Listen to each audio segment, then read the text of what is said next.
When you see you doing some certain things that were supposed to be pleasant to him, they began to bring irritation to him.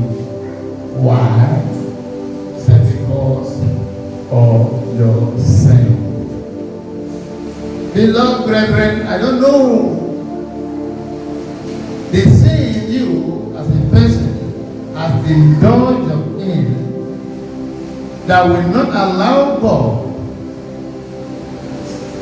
to accept your sacrifices. I don't know the sin.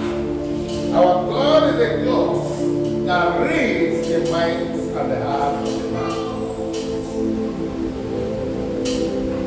What are you doing in your closest? What are you doing in your house? What are you doing in your community? What are you doing in the church?